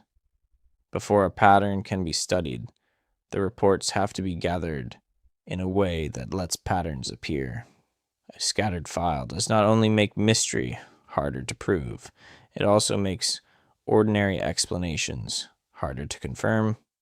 That is the central unease of this chapter. A report may exist, but not in one place. A witness in Canada has many possible doors, and not all of them lead to the same kind of room. A civilian may contact a UFO organization. A pilot may report to air traffic control. A military member may use internal channels. A concerned person may contact Transport Canada, the Royal Canadian Air Force, the Department of National Defence, the Royal Canadian Mounted Police, the Ontario Provincial Police, the Sûreté du Québec, a local police service, a provincial authority, a journalist, a social media platform, or a private database. That is a lot of doors, but many doors do not make a system. They may make confusion. A witness may not know who should hear the report. An agency may receive something that does not fall clearly inside its mandate. A department may answer only if the report touches its own area of responsibility. A private group may preserve the account, but not have the authority, tools, or access to check airspace, military activity, or official safety records. A social media post may spread quickly, but lose the precise time, direction, location, and witness context that investigators would need. The report survives. The useful data may not. Sky Canada found that Canada lacks a cohesive and standardized system for UAP reporting and follow-up. That is the phrase the whole year keeps moving toward. It means there is no single clear national public process that gathers reports, sorts them, checks them, studies them, and shares results in a steady way. No center. The problem is not only that strange things may be seen. The problem is that after they are seen, the path can break into pieces. One report goes to aviation, another goes to police, another goes to a private group, another stays online, another is never reported at all because the witness does not want to be laughed at, or does not know where to send it, or assumes no one will answer. This kind of fragmentation changes the meaning of unknown. A case may be unknown because it is truly difficult. It may also be unknown because no one gathered the right information before the trail went cold. A time was rounded. A direction was forgotten. Weather was not checked. Flight data was not compared. Drone notices were not reviewed. Nearby witnesses were not found. A camera that might have helped was overwritten. By the time someone looks closely, the ordinary answer may be gone with the evidence. That is a quiet loss. It does not create proof of anything beyond Earth. It creates uncertainty where certainty might have been possible. Sky Canada also noted that most federal departments do not compile the reports they receive. That detail matters because uncompiled reports cannot easily be studied together. If one department receives a few reports, another receives a few more, and private groups receive hundreds, no one can easily see the national picture unless someone gathers the pieces afterward. The Canadian UFO Survey has done that work from the civilian research side for decades. But a private survey, however careful, is not the same as a national public reporting system. It can collect and compare what reaches it. It can preserve a long record. It can reveal patterns, but it cannot automatically pull information from every official channel. And it cannot force a follow-up where no mandate exists. That is where the official gap remains. Reports are not usually investigated unless they relate to national security, transportation safety, or public safety. That makes sense from an agency point of view. Governments have defined responsibilities. A drone near an airport matters. A strange object near military airspace matters. A laser aimed at a cockpit matters. A threat to public safety matters. But a civilian report of a strange light over a field may not clearly belong to any one office. So the system waits for the report to become a safety issue before it becomes an official issue. Many sightings never cross that line. They remain personal. They remain private. They remain scattered. Skeptics may look at this and see a way to reduce mystery. If reports are fragmented, then perhaps many unexplained cases are simply under-investigated ordinary events. With better reporting, more of them might become drones, balloons, aircraft, planets, satellites, or weather effects. That is a fair point. A stronger system would likely explain many cases that now sit in the unknown category, but believers may look at the same finding and see something else. If serious reports are scattered, undercompiled, or rarely followed up unless they trigger a safety mandate, then perhaps some important cases have never been studied well enough. Perhaps not because anyone hid them, but because no clear structure existed to hold them. Both sides should care about that. A skeptic should want better data because better data removes false mysteries. A believer should want better data because weak files cannot carry strong claims. In this sense, Sky Canada did not take the magic out of the subject. It made the subject more real. It moved the question from late-night belief to public procedure. It asked what happens when ordinary people, pilots, police, agencies, and civilian researchers all touch pieces of the same phenomenon, but no single public system gathers the pieces in time. That is why the 2025 cases matter here. N.U. Blake entered through aviation reporting. Vancouver entered through aviation reporting. Hafford came through MUFON. Huntsville came through media. Watson Lake and other entries came through the National UFO Reporting Center. Medicine Hat came through Enigma. Different doors, different formats, different levels of detail, different chances for follow-up. The objects were already hard enough to understand. The system made them harder. That is not a conspiracy claim. It is almost the opposite.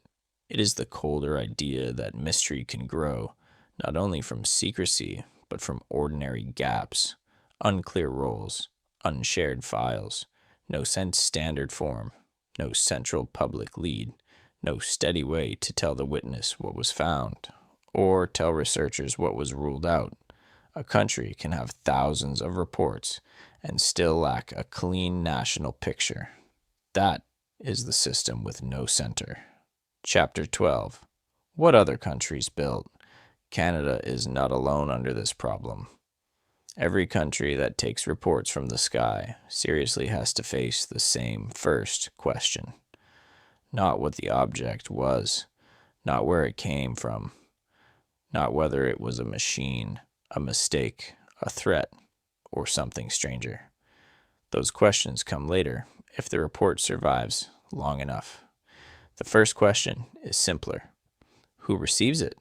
A witness can see something over a field. A pilot can report an object in controlled airspace. A police officer can be called to a strange light. A military unit can hear about something near restricted land. A scientist can be asked whether a case is worth study. But unless a system exists to gather those reports, each one risks becoming its own loose thread. That is why Sky Canada looked outward. Not because other countries had solved the mystery. They have not. Not because any government had produced one final public answer that ended the debate. None has. But because other countries had built structures, and structures matter. A structure gives a report a path. It gives witnesses a place to go. It gives investigators a format. It gives the public a way to see what was studied, what was explained, and what remains open. The United States offers one model, but in 2022, the United States established the All-Domain Anomaly Resolution Office, or AARO, inside the Department of Defense. Its name is careful and broad. All domain means the office is not only looking at the sky in the old sense. It can include air, space, sea, and other domains where unknown objects or events may matter to safety or security. AARO's work is not built around public mystery alone. It is a government office tied to defense concerns. Its role includes investigating government reports of unidentified aerial phenomena, improving data collection, standardizing reporting requirements, and reducing possible threats to safety and security. That last part is important. Safety and security. Those words pull the subject away from folklore and toward procedure. An unknown object near military training space may be a drone. It may be a balloon. It may be foreign technology. It may be sensor error. It may be something else. But before anyone reaches for the most exotic answer, a defense system has to ask what it was, where it was, and whether it posed a risk. AARO exists inside that frame. It does not answer every public question. It is not a perfect match for what Canada might need. A defense office is not the same thing as a public scientific reporting service, but it shows one way a government can create a central place for reports that touch national security, aircraft safety, or unknown activity near sensitive areas. That alone is different from scattered files. The United States also brought in a scientific layer through NASA, the United States Space Agency.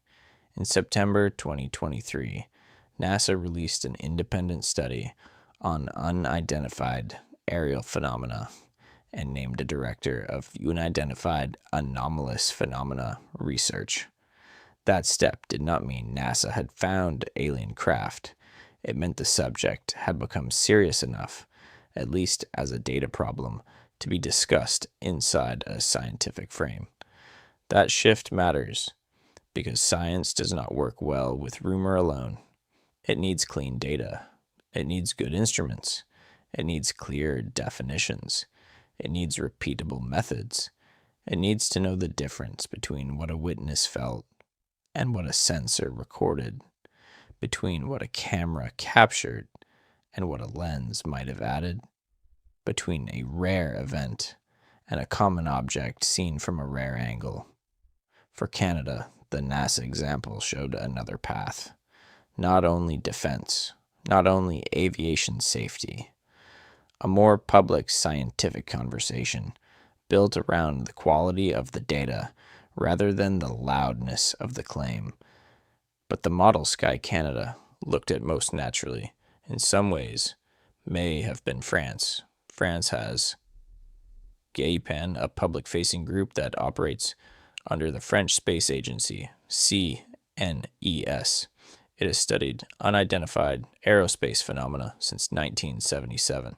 Its work includes collecting reports, investigating them, archiving them, and making findings available to the public. That is a different kind of structure. It is not only a military office.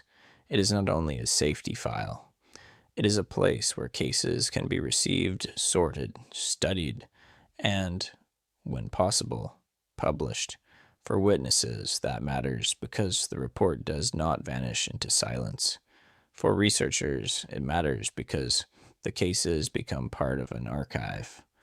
For the public, it matters because mystery is not left only to rumor, private groups, or scattered online accounts. A public archive does not make every case strange. It often does the opposite. Many cases can be explained when someone checks aircraft, satellites, planets, weather, balloons, launches, drones, and local events. But when the answer is found, the witness can receive it, and the public can see that the process works.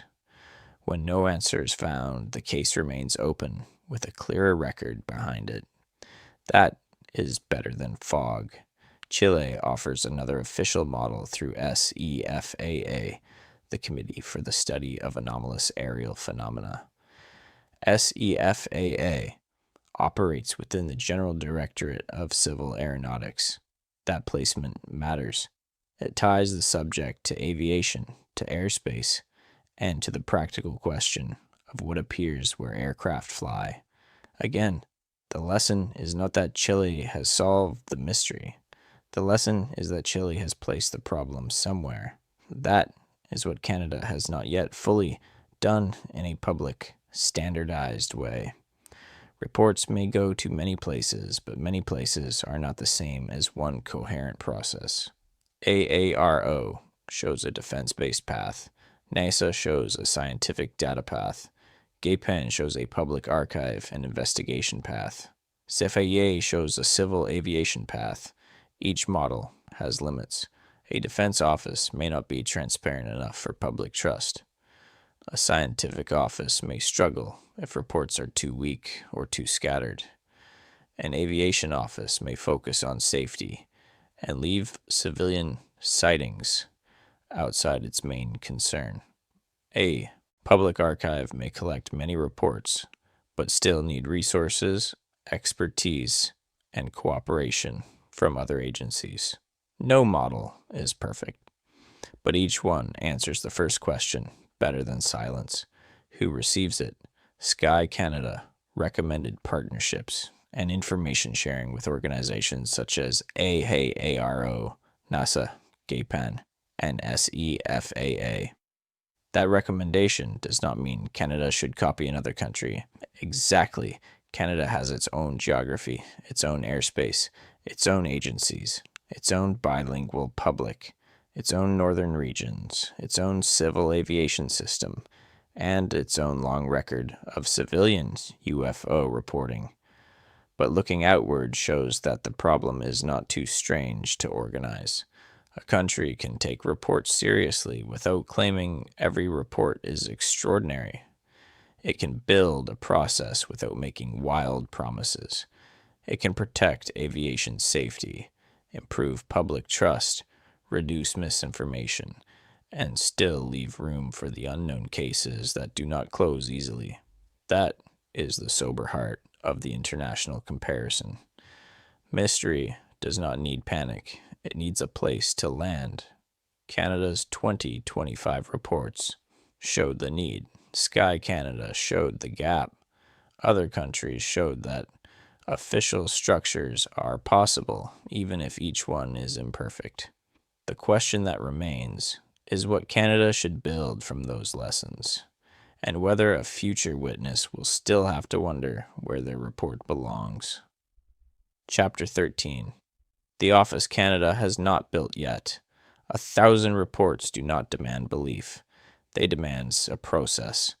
That is the line Canada's 2025 UFO year keeps returning to. Not every report is strange. Not every light is unknown. Not every witness account can carry the same weight. Some sightings are almost certainly aircraft, satellites, planets, drones, balloons, weather, birds, reflections, or ordinary things seen at the wrong angle, at the wrong hour, by a person who did not have enough information in the moment. But when a country receives more than 1,000 reports in a year, and when a small number remain unexplained after review, the question cannot end with belief or disbelief. It has to become practical. Who gathers the reports? Who checks them? Who speaks to the witness? Who compares the sighting with air traffic, satellite passes, weather, drone notices, military activity, and other reports made at the same time? Who tells the public what was found? And who is trusted enough to do that work without turning every light into a panic or every unknown into a joke? This is where the Sky Canada Project's recommendations begin to matter. After looking at the scattered way reports move through the Canadian system, Sky Canada recommended that Canada identify a federal lead organization for managing public data on unidentified aerial phenomena, or UAP. That lead would not be a belief office. It would not exist to tell Canadians that every strange report is extraordinary. It would not exist to prove visitors from somewhere else. It would not exist to chase rumors in the dark. Its purpose would be more grounded and maybe more useful, to receive the mystery before it breaks apart. Sky Canada said the lead organization should be trusted, scientific, able to communicate with the public, and connected to international scientific networks. Those qualities matter because the subject sits in a difficult place. If the office is too secretive, the public may not trust it. If it is too casual, witnesses may not trust it. If it is too sensational, scientists may not trust it. If it is too dismissive, important reports may never reach it at all. The subject needs a door that does not laugh at the witness. It also needs a door that does not promise too much. The Canadian Space Agency was offered as an example of the kind of organization that could be considered for this role. That does not mean the Canadian Space Agency was named as the certain future home for all UFO reports. It means Sky Canada saw value in a scientific body with public trust, public communication ability, and links to wider research communities. That kind of setting could change the tone of the whole subject. A person who sees something strange may be more willing to report if the path is clear and serious. A pilot may be more willing to share a safety concern if the process is professional and low stigma. A researcher may be more willing to study the data if the records are clean. A skeptic may be more willing to accept that the work is useful if the system is built to explain cases, not to protect the mystery. That is the point many people miss. A better UAP system would probably explain more cases. It would not automatically make the file stranger. It might make it less strange in the right way. It might identify drones, satellites, balloons, aircraft, weather events, and camera effects faster. It might show witnesses what they saw. It might reduce fear. It might stop weak claims from growing in the open space where answers should have been. But it would also preserve the stronger cases better. That is why skeptics and believers should both want it. Sky Canada also recommended establishing a dedicated service to collect testimonies, investigate cases, and post analyses publicly. That is the missing shape at the center of this whole story. A dedicated service would not have to begin with extraordinary claims. It could begin with simple questions. Where were you? What time was it? Which direction were you facing? How long did it last? What shape did you see? Was there sound? Was there weather? Were there other witnesses? Did you take a photo or video? Did you check flight tracking? Were there drones in the area? Small questions. Useful questions. Questions asked before the details fade. The public posting of analyses would be just as important. A report that enters silence can grow larger in the mind. A report that receives a clear answer can settle. If a case turns out to be Venus, say so. If it was a satellite train, say so. If it was a balloon, say so. If the available data is not enough, say that too. The public does not need every case to be amazing. It needs the process to be honest. That honesty can reduce misinformation. It can improve science literacy. It can help people understand the sky they live under. And when a case remains unknown, the unknown status would mean more because the ordinary checks had been done in public view. The aviation side also returns here. Sky Canada recommended enhancing civil aviation reporting capacity through Transport Canada and Nav Canada. That matters because pilots, cabin crews, and air traffic controllers may see things that carry safety meaning even when the object is ordinary. A drone at the wrong altitude is not harmless. A balloon near a flight path is not harmless. An unlit object in busy airspace is not harmless. Better reporting would not ask aviation witnesses to become UFO believers. It would ask them to report what they saw without fear of stigma. That is a major part of the problem. Many witnesses do not want to be laughed at. Pilots may worry that reporting something unusual will make them seem unreliable. Ordinary people may assume no one will take them seriously. So, reports are delayed, shortened, softened, or never made. The data is weakened before it begins. A serious system could change that, not by making the subject dramatic, by making it normal to report. Sky Canada also recommended open access and open data where possible. In plain language, that means UAP-related data should be available to the public. when it can be shared responsibly. Open data would allow researchers, journalists, scientists, and citizens to look for patterns. It would let people check explanations. It would make the system harder to distort because the records would not live only in rumor. Transparency does not solve every case, but it changes the atmosphere around them. The project also pointed toward public tools such as bilingual applications and interactive platforms that could help gather standardized reports. In a country like Canada, that matters.